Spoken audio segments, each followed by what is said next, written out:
സ്വാഗതം പേജ് 10 സ്റ്റോറീസിലേക്ക്. ഇന്ത്യയുടെ മതേതര മനസ്സിനെ സന്തോഷിപ്പിക്കുന്ന രണ്ടുപേർ, ഒന്ന് മുഹമ്മദ് ദീപക്, മറ്റൊന്ന് നേഹ ഭാരതി. ഇന്ത്യയുടെ മതേതര മനസ്സിനെ മുറിപ്പെടുത്തുന്ന മറ്റൊരു നെഗറ്റീവ് ദൃശ്യം.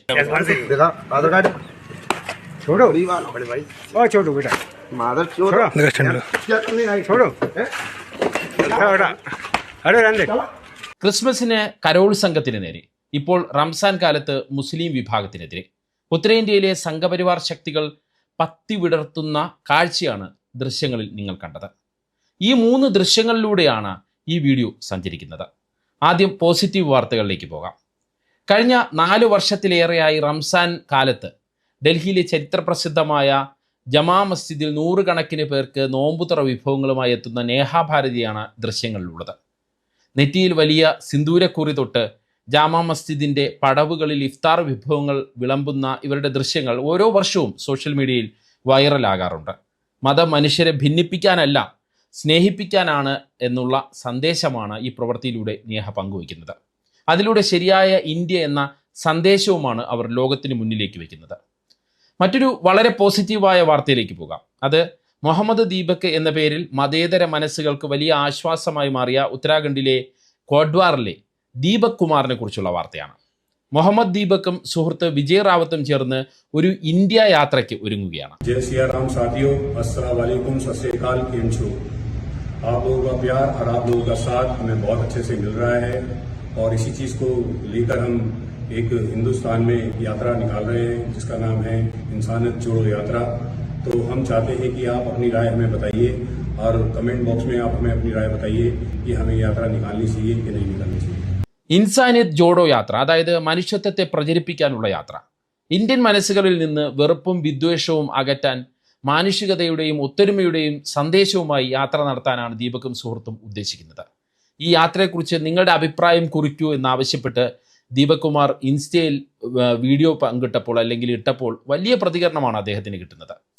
ഇത് രാജ്യത്തിലെ മതേതര വിശ്വാസികൾക്ക് ഈ പ്രതികരണങ്ങൾ വലിയ ആശ്വാസമാണ്.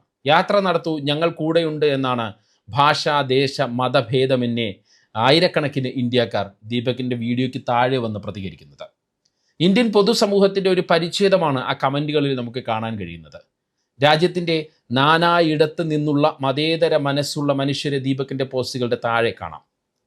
മുസ്ലിം വയോവൃദ്ധൻ്റെ കടയുടെ പേര് ബാബ എന്നത് മാറ്റാൻ വന്ന ബജ്രംഗ് ദൾ തീവ്രവാദികളെ സുഹൃത്തിനൊപ്പം ആട്ടിയോടിച്ച ദീപക് കുമാർ അക്രമികളോട് തൻ്റെ പേര് പറഞ്ഞത് മുഹമ്മദ് ദീപക് എന്നാണ്. ഇതോടെയാണ് ഇന്ത്യ മുഴുക്കെ ദീപക് മുഹമ്മദ് ദീപക്കായി അറിയപ്പെടുന്നത്. സത്യത്തിൽ ജിം ട്രെയിനറായ ദീപകിൻ്റെ ശാരീരിക ക്ഷമത കണ്ട് അടി കിട്ടുമെന്ന് മനസ്സിലാക്കിയ ബജ്രംഗ് ദൾ പ്രവർത്തകർ അവിടെ നിന്ന് ഓടി രക്ഷപ്പെടുകയായിരുന്നു. പിന്നീട് അടുത്ത ദിവസം ബജ്രംഗ് ദൾ പ്രവർത്തകർ കൂട്ടത്തോടെ എത്തി ദീപകിൻ്റെ ജിമ്മിനെതിരെ വലിയ പ്രതിഷേധം സംഘടിപ്പിച്ചിരുന്നു, വലിയ ആരവങ്ങൾ മുഴക്കിയിരുന്നു. ബജ്രംഗ് ദൾ പ്രവർത്തകരെ മർദ്ദിച്ചു എന്നുള്ള പേരിൽ ദീപകിനെതിരെ ഉത്തരാഖണ്ഡ് പോലീസ് കേസുമെടുത്തു. സംഘപരിവാർ ഉന്നതങ്ങളിൽ നിന്ന് ദീപകിനെതിരെ വലിയ ഭീഷണികളും ഉയർന്നു വന്നു. പക്ഷേ ദീപക് കുലുങ്ങിയില്ല. ബജ്രംഗ് ബലിയുടെ ഭക്തനായ ഉറച്ച ദൈവവിശ്വാസിയാണ് ദീപക്. ദൈവവിശ്വാസം എന്നത് വെറുപ്പ് പ്രചരിപ്പിക്കാനുള്ള ഉപകരണമാകരുത് എന്ന് കരുതുന്ന യഥാർത്ഥ വിശ്വാസിയാണ് അയാൾ. അദ്ദേഹത്തിൻ്റെ വീഡിയോകളെല്ലാം തുടങ്ങുന്നത് ഹിന്ദു ദൈവങ്ങളെ പ്രകീർത്തിച്ചും അസ്സലാമു അലൈക്കും എന്നൊക്കെ പറഞ്ഞുകൊണ്ടുമാണ്. വളരെ തിരക്ക് പിടിച്ച ഒരു ജിം നടത്തിയിരുന്ന ആളാണ് ദീപക്. ഈ ബജ്രംഗ് ദൾ പ്രവർത്തകരെ നേരിട്ട സംഭവത്തിന് പിന്നാലെ പേടി കൊണ്ടോ ഭീഷണി കൊണ്ടോ ആളുകൾ ദീപകിൻ്റെ ജിമ്മിലേക്ക് വരാതെയായി. നല്ല കാര്യത്തിന് ജീവനോപാധി മുടങ്ങിയാലും കുഴപ്പമില്ല, വിദ്വേഷം പ്രചരിപ്പിക്കുന്നവർക്ക് മുന്നിൽ കീഴടങ്ങില്ല എന്ന് പറഞ്ഞ ആളൊഴിഞ്ഞു കിടന്ന ജിമ്മിൻ്റെ വീഡിയോ ദീപക് പങ്കുവച്ചിരുന്നു. ഇതോടെ ദീപകിന് പിന്തുണയുമായി നിരവധി പ്രമുഖരെത്തി. ജോൺ ബ്രിട്ടാസ് MP അടക്കമുള്ളവർ ജിം സന്ദർശിച്ച് വാർഷിക മെമ്പർഷിപ്പ് എടുത്തു. ബ്രിട്ടാസിനെ പിന്തുടർന്ന് മറ്റ് പലരും ദീപകിൻ്റെ ജിമ്മിൽ മെമ്പർഷിപ്പ് എടുത്തു. അതിലൊരു കൂട്ടം സുപ്രീം കോടതി അഭിഭാഷകരും ഉണ്ടായിരുന്നു. അഭിഭാഷകർ ദീപകിന് നിയമസഹായവും വാഗ്ദാനം ചെയ്തു. സ്വരാ ഭാസ്കറിനെ പോലുള്ള ബോളിവുഡ് താരങ്ങളും ദീപകിന് പിന്തുണയുമായി രംഗത്ത് വന്നു. ഡൽഹി യൂണിവേഴ്സിറ്റിയിൽ നിന്ന് വിദ്യാർത്ഥികൾ ദീപകിൻ്റെ ജിം സന്ദർശിച്ച് പിന്തുണ അറിയിച്ചു. ചിലർ ജിമ്മിൽ മെമ്പർഷിപ്പ് എടുത്തു. ഇതെല്ലാം ദീപകിന് വലിയ ആശ്വാസമായി മാറി. അങ്ങനെ വെറുപ്പിൻ്റെ കൂട്ടരുടെ കുതന്ത്രങ്ങളെ നാനാദേശങ്ങളിൽ നിന്നുള്ളവരുടെ സ്നേഹമന്ത്രങ്ങൾ തോൽപ്പിച്ചു എന്ന് തന്നെ പറയാം. അങ്ങനെയുള്ള ദീപക്കും സുഹൃത്തുമാണ് ഇന്ത്യയിൽ ഉടനീളം യാത്ര നടത്താൻ ഒരുങ്ങുന്നത്. വിദ്വേഷം പ്രചരിപ്പിക്കുന്നവർ സംഘടിതരാണ്. അവർക്ക് അധികാരമുണ്ട്, പണമുണ്ട്, മുഴുവൻ ഭരണ സംവിധാനങ്ങളുമുണ്ട്. പക്ഷേ ദീപകിനെ പോലുള്ള മനുഷ്യർ ചെറുത്തു നിൽക്കുമ്പോൾ ആ അധികാരവും പണവും കരുത്തുമെല്ലാം വൃഥാവിലാകും. ഒറ്റപ്പെട്ട അത്തരം ശബ്ദങ്ങളോടൊപ്പം കൈകോർത്ത് നിൽക്കണം നമ്മൾ. ഇൻസ്റ്റയിലെ പുതുതലമുറയുടെ പ്രതികരണങ്ങൾ കാണുമ്പോൾ സന്തോഷമുണ്ട്. മുഹമ്മദ് ദീപക്, താങ്കൾ യാത്ര നടത്തൂ, ഈ രാജ്യത്തെ മുഴുവൻ മനുഷ്യരും ആ യാത്രയുടെ ഒപ്പം ഉണ്ടാകുമെന്നാണ് ബഷീർ വള്ളിക്കുന്ന് എഴുതിയിരിക്കുന്നത്. ഇങ്ങനെ ദീപക്കിൻ്റെ യാത്രയ്ക്ക് പിന്തുണയുമായി നിരവധി പ്രമുഖർ എത്തുകയാണ്. ദീപക് വീഡിയോ ഇട്ടിട്ട് 2-3 ദിവസമേ ആയുള്ളൂ. ഇപ്പോഴത്തെ ഇന്ത്യയെ സംബന്ധിച്ച് അത് വളരെ പോസിറ്റീവായ ഒരു വാർത്തയാണ്. കാരണം ദീപക് ഒരു പോസ്റ്റ് ഇടുന്നു, ഞാനൊരു മനുഷ്യത്വം പ്രചരിപ്പിക്കാനുള്ള ഒരു യാത്ര നടത്തുന്നു എന്ന് പറയുമ്പോൾ അതിൻ്റെ താഴെ ആയിരക്കണക്കിന് മനുഷ്യർ വന്ന് യാത്ര നടത്തും, ഞങ്ങൾ കൂടെയുണ്ട് എന്ന് പറയുന്ന ഒരു പോസിറ്റീവ്, അതായത് ഇപ്പോഴത്തെ ഇന്ത്യയുടെ അവസ്ഥയിൽ നിന്ന് വളരെ ഒരു പോസിറ്റീവായിട്ടുള്ള ഒരു വാർത്ത അവിടെ നിന്ന് വരികയാണ്. മുഹമ്മദ് ദീപക് ഇഫക്റ്റ് ഉത്തരേന്ത്യയിൽ പലയിടങ്ങളിലും ഉണ്ടാകുന്നുണ്ട് എന്നതും ആശ്വാസകരമായ കാര്യമാണ്. വിദ്വേഷം പടർത്തുന്നവരെ നേരിടുന്ന രീതിയെ ഇപ്പോൾ സോഷ്യൽ മീഡിയ വിളിക്കുന്നത് മുഹമ്മദ് ദീപക് ഇഫക്റ്റ് എന്ന് തന്നെയാണ്. ഇന്ത്യയുടെ പല ഭാഗങ്ങളിലും വിദ്വേഷം പ്രചരിപ്പിക്കാൻ എത്തിയവരെ അവിടുത്തെ സാധാരണക്കാർ ഇടപെട്ട് തടയുന്ന ദൃശ്യങ്ങളും ഇപ്പോൾ അടുത്ത ദിവസങ്ങളിലായി പുറത്തു വന്നിട്ടുണ്ട്. ദീപകിൻ്റെ നാടായ ക്വാഡ്വാറിലെ ഹിന്ദു കച്ചവടക്കാർ വിദ്വേഷം പ്രചരിപ്പിക്കാൻ പുറത്തുനിന്ന് എത്തുന്നവരെ തടയാൻ തുടങ്ങിയിട്ടുണ്ട്. പ്രദേശത്തെ സമാധാനം തകർക്കാൻ ആരെയും അനുവദിക്കില്ല എന്ന് പ്രഖ്യാപിച്ച് വ്യാപാരി വ്യവസായികൾ ഒന്നിച്ചതും വിദ്വേഷ ഗ്രൂപ്പുകൾക്ക് തിരിച്ചടിയായിട്ടുണ്ട്. പ്രധാനമന്ത്രിയുടെ മണ്ഡലമായ വാരാണസിയിൽ മുസ്ലിങ്ങളുടെ കടകൾ അടപ്പിക്കാൻ ചെന്ന ആളുകളെ അവിടുത്തെ വ്യാപാരികളും നാട്ടുകാരും ചേർന്ന് അടിച്ചോടിക്കുന്ന ദൃശ്യങ്ങളും കഴിഞ്ഞ ദിവസങ്ങളിൽ പുറത്തു വന്നിരുന്നു. മധ്യപ്രദേശിലെ ചില ഗ്രാമങ്ങളിൽ മുസ്ലിം വിരുദ്ധ മുദ്രാവാക്യങ്ങളുമായി എത്തിയ റാലികളെ ഗ്രാമവാസികൾ തടഞ്ഞു. വിദ്വേഷം പടർത്തുന്ന പ്രസംഗങ്ങൾ നടത്തുന്നവരെ ഗ്രാമത്തിലേക്ക് പ്രവേശിപ്പിക്കില്ല എന്ന് ഹരിയാനയിലെ പല പഞ്ചായത്തുകളും പ്രമേയം പാസാക്കി. മാത്രമല്ല, പാർക്കിലിരുന്ന ദമ്പതികളെ ചോദ്യം ചെയ്യാൻ വന്ന സംഘപരിവാർ പ്രവർത്തകരെ അവിടെ കൂടിയിരുന്നവർ ആട്ടിയോടിച്ചു. ഇങ്ങനെ മുഹമ്മദ് ദീപക് ഇഫക്റ്റ് എന്ന് സെർച്ച് ചെയ്താൽ ഗൂഗിളിലും എക്സിലും നിരവധി വീഡിയോകൾ നമുക്ക് ഈ അടുത്ത ദിവസങ്ങളിലായി സംഭവിച്ചത് തന്നെ കിട്ടും.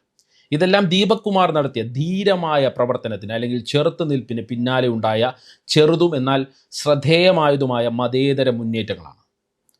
മതേതരതയ്ക്ക് വലിയ സന്തോഷം, മതേതര സമൂഹത്തിന് വലിയ സന്തോഷം നൽകുന്ന സംഭവങ്ങളാണ്. ഇത് മാത്രമല്ല, മുഹമ്മദ് ദീപക് സംഭവത്തിന് ശേഷം സാമൂഹ്യ മാധ്യമങ്ങളിലും വിദ്വേഷം പ്രചരിപ്പിക്കുന്നവർക്കെതിരെ പ്രതിരോധം ശക്തമായിട്ടുണ്ട് എന്നത് ഗുണപരമായ മാറ്റമായി നമ്മൾ കാണണം. യൂട്യൂബർമാരും സോഷ്യൽ മീഡിയ ഇൻഫ്ലുവൻസർമാരും വിദ്വേഷ വീഡിയോകൾ ചെയ്യുമ്പോൾ അതിനെ ഈ പ്രദേശവാസികൾ ഓരോ സ്ഥലത്ത് നിന്ന് പോയി ചെയ്യുമ്പോൾ പ്രദേശവാസികൾ ചോദ്യം ചെയ്യുന്ന രീതി ഇപ്പോൾ കൂടി വരുന്നുണ്ട്. വിദ്വേഷകർക്കെതിരെ ഇങ്ങനെ പൊതുബോധം ഉയർന്നു വരുന്ന പശ്ചാത്തലത്തിലും ചിലയിടങ്ങളിൽ മുസ്ലിം മതവിഭാഗത്തിലുള്ളവരെ തെരഞ്ഞു പിടിച്ച് ആക്രമിക്കുന്ന രീതി തുടരുകയാണ്. റംസാൻ മാസം തുടങ്ങിയതോടെ ഇത് വ്യാപകമായിട്ടുണ്ട്. അതിൻ്റെ ഏറ്റവും അടുത്ത ഉദാഹരണം അല്ലെങ്കിൽ ഏറ്റവും തൊട്ടടുത്ത് നടന്ന ഉദാഹരണമാണ് നിങ്ങൾ ആദ്യം കണ്ട ദൃശ്യം. ബദായൂൺ, ഉത്തർപ്രദേശിലെ ബദായൂൺ ജില്ലയിലെ ഗ്രാമത്തിലെ വഴിയിലൂടെ നടന്നുപോയ 3 മുസ്ലിങ്ങളെ അക്ഷയ് സിംഗ് എന്ന് പറയുന്ന ഒരു യുവാവ് യാതൊരു പ്രകോപനവുമില്ലാതെ മർദ്ദിക്കുകയാണ്. നടന്നു പോയപ്പോൾ അയാളുടെ ബൈക്കിന് സൈഡ് കൊടുത്തില്ല എന്ന പേരിലായിരുന്നു മർദ്ദനം തുടങ്ങിയത്. ആധാർ കാർഡ് ആവശ്യപ്പെട്ട് ചെകിടത്ത് അടി തുടങ്ങുകയാണ്. ഈ അടി കൊണ്ടവരുടെ പ്രായം പോലും ഈ യുവാവ് പരിഗണിക്കുന്നില്ല. അവരെ ആ ഗ്രാമ വഴിയിൽ നിന്ന് ഓടിക്കുന്നത് വരെ അക്ഷയ് സിംഗ് മർദ്ദനം തുടർന്നു. ഇയാളുടെ സുഹൃത്ത് തന്നെയാണ് ഈ ദൃശ്യങ്ങൾ ക്യാമറയിൽ പകർത്തിയത്. എന്തായാലും ഈ ദൃശ്യങ്ങൾ ഭയങ്കരമായി വൈറലായതോടെ അതിൻ്റെ അടിസ്ഥാനത്തിൽ അക്ഷയ് സിംഗിനെ ഉത്തർപ്രദേശ് പോലീസ് അറസ്റ്റ് ചെയ്തു എന്നാണ് ഏറ്റവും ഒടുവിലത്തെ റിപ്പോർട്ടുകൾ സൂചിപ്പിക്കുന്നത്. പക്ഷേ ഇങ്ങനെയുള്ള സംഭവങ്ങൾ ഉത്തരേന്ത്യയിൽ ദിവസവും കൂടി വരുന്നു എന്നതാണ് യാഥാർത്ഥ്യം. ട്രെയിനിൽ വെച്ച് ഖുർആൻ പാരായണം ചെയ്തതിന് മുസ്ലിം വയോധികൻ മർദ്ദനത്തിന് വിധേയമാകുന്നു. മുസ്ലിം പള്ളിക്ക് മുന്നിൽ സംഘപരിവാർ പ്രകടനങ്ങൾ നടത്തുന്നു. നിസ്കാര സമയത്ത് ഇടിച്ചു കയറി പള്ളിക്ക് തീയിടുന്നു. ഇങ്ങനെയൊക്കെ പോകുന്നു പരിവാർ സംഘടനകളുടെ വിദ്വേഷ പ്രവർത്തികൾ. ഭരണകൂടം അതെല്ലാം കണ്ടില്ലെന്ന് നടിക്കുകയും ചെയ്യുന്നു. അപ്പോഴും ദീപക്കിനെ പോലെ ആയിരക്കണക്കിന് സാധാരണക്കാർ ഇതിനെതിരെ പ്രതികരിക്കുന്നു എന്നത് തീർത്തും ആശ്വാസകരമായ കാര്യമാണ്. ഗോദി മീഡിയകൾ ഉൾപ്പെടുന്ന മുഖ്യധാര മാധ്യമങ്ങൾ നേഹയെ പോലുള്ളവരുടെയും ദീപക്കിനെ പോലുള്ളവരുടെയും വാർത്തകൾക്ക് പലപ്പോഴും വേണ്ടത്ര പ്രാധാന്യം നൽകാറില്ല. അവരുടെ അജണ്ടകളിൽ ഈ സത്യാനന്തര കാലത്ത് സ്വാഭാവികമായും ഈ വാർത്തകൾ ഉൾപ്പെടാറില്ല. എന്നാൽ സോഷ്യൽ മീഡിയയിലൂടെ നേഹയുടെ പ്രവർത്തനങ്ങളും ദീപക്കിൻ്റെ വാക്കുകളും പ്രവൃത്തിയും ലക്ഷക്കണക്കിന് ആളുകളിലേക്ക് എത്തുന്നുണ്ട്. ഇത് വലിയ ആശ്വാസമാണ്. ദീപക് കുമാറിനെ പോലെ ധീരമായി പ്രവർത്തിക്കുന്നവരും നേഹാഭാരതിയെപ്പോലെ സ്നേഹം പങ്കുവയ്ക്കുന്നവരും ചേർന്നാണ് ഇന്ത്യയുടെ യഥാർത്ഥ ഐക്യം നിലനിർത്തുന്നത് എന്നതാണ് പരമമായ സത്യം, എല്ലാവരും മനസ്സിലാക്കേണ്ട സത്യം. എന്താണ് ഈ വിഷയത്തിൽ നിങ്ങളുടെ അഭിപ്രായം? നിങ്ങളുടെ അഭിപ്രായം അറിയാൻ താല്പര്യമുണ്ട്, കമൻറ്റ് ചെയ്യുക. വാട്സപ്പ് പേജിൽ പേജ് 10 സ്റ്റോറീസ് വീഡിയോകൾ കിട്ടാൻ കമൻറ്റ് ബോക്സിലുള്ള ലിങ്കുകൾ ക്ലിക്ക് ചെയ്യുക. വാട്സപ്പ് ചാനലിലോ വാട്സപ്പ് ഗ്രൂപ്പിലോ അംഗമാകാം. നന്ദി, നമസ്കാരം.